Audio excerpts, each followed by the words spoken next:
nama betul Kak Avi apa, ada video tentang itu. Jadi you tengok dekat dalam video ya. Awak bukan polis, saya pun tak kenal awak.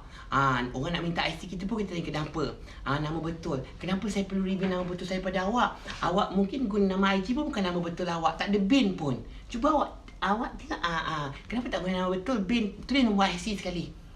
Kita kita suka-suka dari nama betul orang, which is not good tau. Because I don't know you, you don't know me. You can't reveal you punya real name to someone that you don't know. You know, that is your privacy and it is not nice. Gini Ponat, gini macam beruang macam gitu. Ada. Nama betul saya Syaril je. Tak, nama betul saya Adam. Gitu. Ada orang kata nak jadi PA. Nak jadi PA Kak Lana, ada orang pun nak jadi PA. Siapa tu? Kak Lana kata siapa tu? Arpat. Arpat. Mengikut jawatan macam dia? Apa dia? Mampu mengikut jawatan? Mampu mengikut jawatan.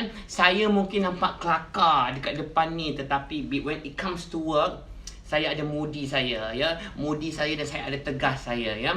Ketegasan saya ialah semasa saya meeting ya, apabila saya orang kata buat discussion ya. Sebab bila saya bertukar begini, I want everything to be very perfect. Ya, jangan lakukan kesalahan ya pada saya, because everything have been briefed accordingly. So make sure you perform ya. Sebab pada I masing-masing telah diberi tugas. Jadi saya adalah orang yang very strict juga ya, and saya very straightforward.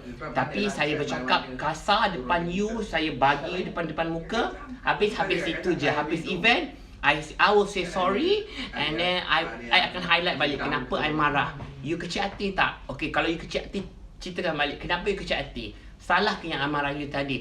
I akan ada orang kata debriefing. I akan ada postmortem. Ya, because saya tak nak pona-pona ni bila kita marah kita cakap belakang. I don't like it. I akan marah masa saya kerja tadi, Kak Lana pun kena marah. Amir pun cuak juga. Kadang-kadang saya tak suka rambut saya. Ya, diorang tahu, diorang baca mood saya ya.